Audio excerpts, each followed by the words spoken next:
any organization, top management must play an important role in defining goals and objectives. It's fine, thanks to you, Ned. We read those quarterlies this morning. We're doing a bang-up job down in maintenance. Cut the generator downtime by 10%. Oh, that's great. Congratulations. No, you're the one who deserves the credit, Ned. You really helped the maintenance department with their goals and objectives. Made all the difference. Well, thank you, but they did most of the work.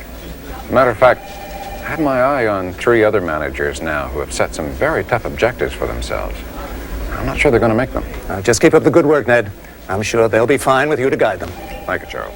Although the commitment of top management is imperative, effective goal setting also requires the involvement of managers and employees as well. How are things going at the plant, Steve? Fine. I'll be able to keep working on my objectives today. Good. Come and see me if you run into problems. Thanks, Ned, but I think I've got everything under control. Good. How about you folks? Your objectives coming along? Well, after 5 years on the dock, my objective is to get used to wearing this thing to work. But I think I have a handle on it. I have a few ideas on customer satisfaction, Ned, but I'm not quite sure yet. But effective goals and objectives don't just happen. Managers, especially new ones, may need coaching and training. But why are goals and objectives so important? Well, goals, clear statements of purpose, are important to the effective operation of the overall organization. But for the manager, learning how to define objectives to meet these goals, well, that's even more crucial for the most productive use of people and resources. You see, ever since the introduction of the concept of MBO, management by objectives, certain useful assumptions about setting objectives have become generally accepted by managers. Yeah, the backlog problems are getting out of hand, boss. Well, if everyone worked as hard as you, Hector, we wouldn't have any backlog problem. But I think I have the solution. Streamline the entire loading process. Cut it down to 1 hour per truck in the next month. Assumption number 1. Objectives are a serious undertaking, and the manager should have a no-nonsense plan for implementation. I want to do away with this bucket brigade system we've been using. Cut it down to 3-man crews, and let each crew handle individual orders from start to finish. Sounds good to me, boss, but are you sure it's gonna work? It better. Otherwise, what's the point of having an objective in the first place?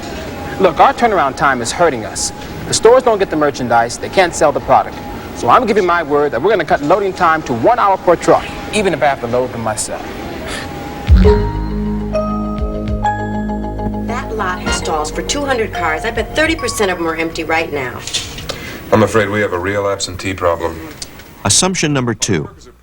Comparison of objectives with actual results provides crucial information for improving performance. In fact, I've been working on my objectives, and this is my first priority. I'm going to cut the absentee rate by 30% by the end of the quarter. That sounds great, but how?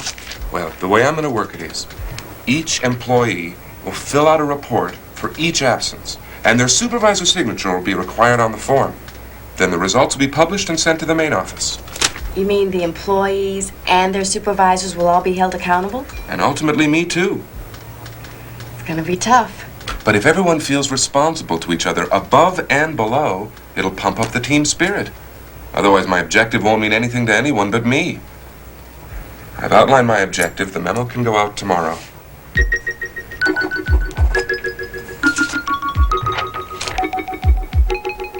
And finally, assumption number 3.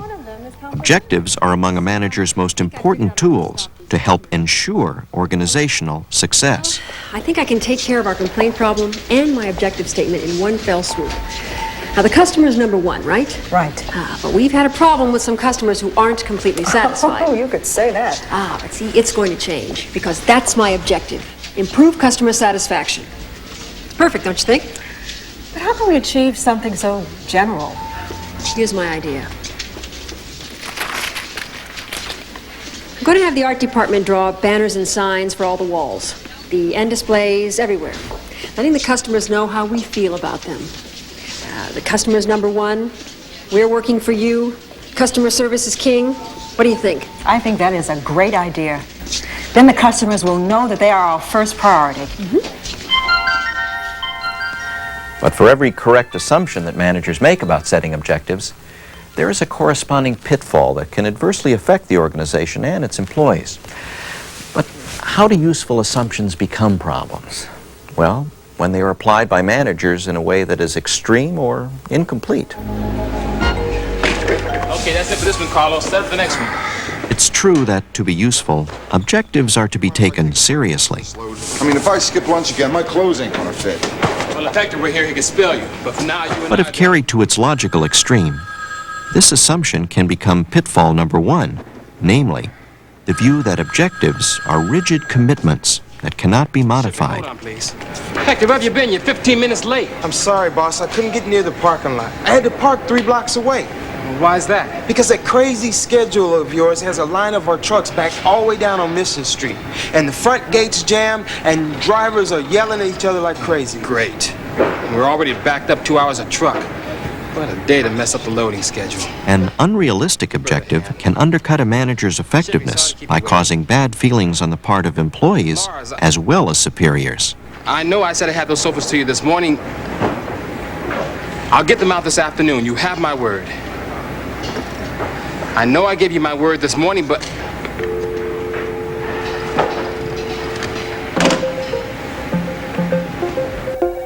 Excuse me, Mr. Bloom? Here are those checkout slips you wanted from the front gate? Again, comparison of objectives with actual results is a crucial part of the process.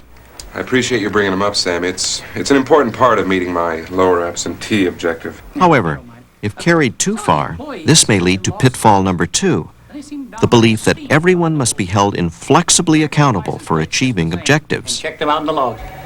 Thanks. Well, I guess I better be getting back to my post. It's about time for the afternoon coffee rush.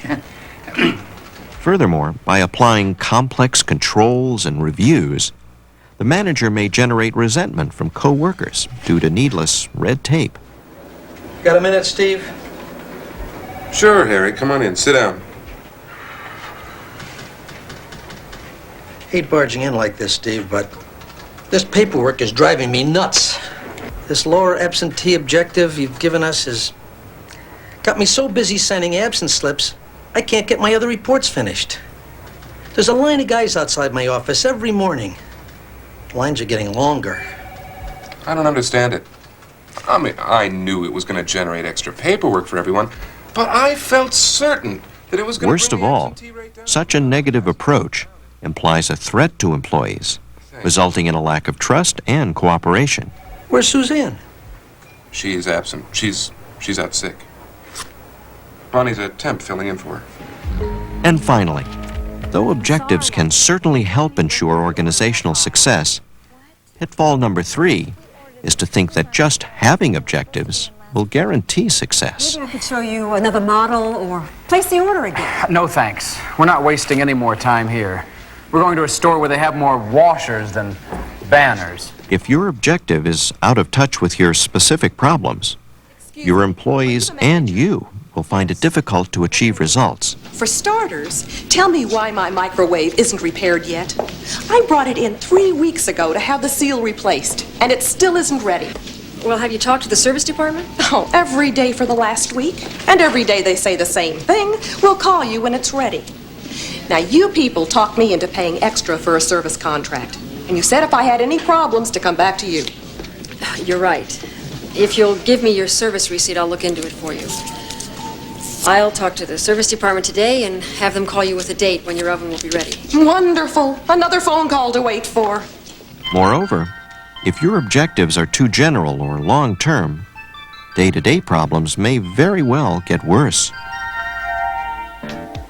I'm Helen Cole from Appliances. I'd like to see Mr. Barnes, please.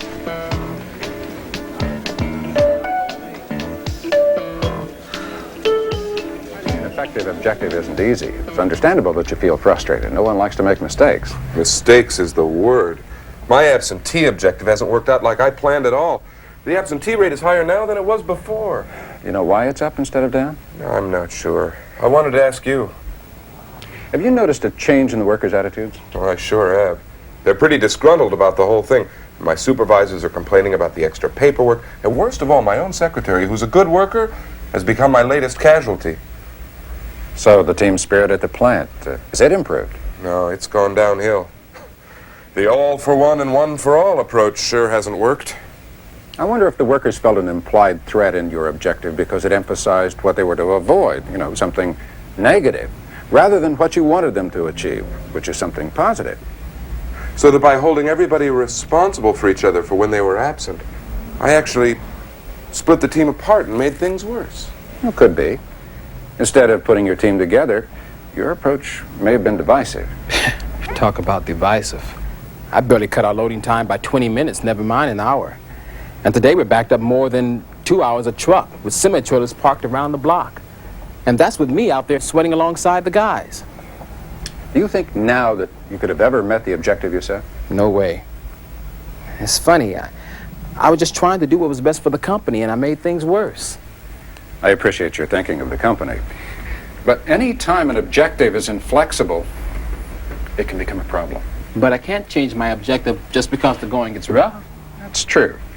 But you've got to consider all the elements involved to be sure that your objective is attainable, and then be willing to adjust your objective if the situation calls for flexibility. Makes sense, Ned. You know, my objective seems to have backfired too, Ned. Instead of increasing customer satisfaction, I seem to have just increased their complaints. Let's take a closer look at your objective, Helen. Improve customer satisfaction. Well, that's fine, but it's a general statement and very long term. It really falls more into the category of a goal. But you can turn that goal around to write an objective that's specific, measurable, and more realistic. So my statement was unrealistic? Yes, because it was too general and almost impossible to measure. Maybe you should shift your focus away from your customers to find that objective. What I was really trying to do was to find a way to stop these complaints. Well, you're on the right track. Well, maybe my objective should be reduce customer complaints. Take a closer look at your customer reply cards. Service contract support, shorter register lines, larger selection. Right.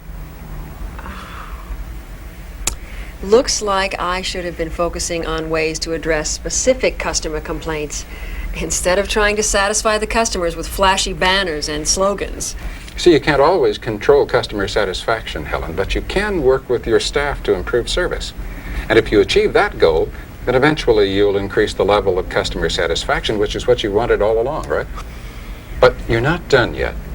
In order for your objective to be effective, you need a time limit and a way to measure it.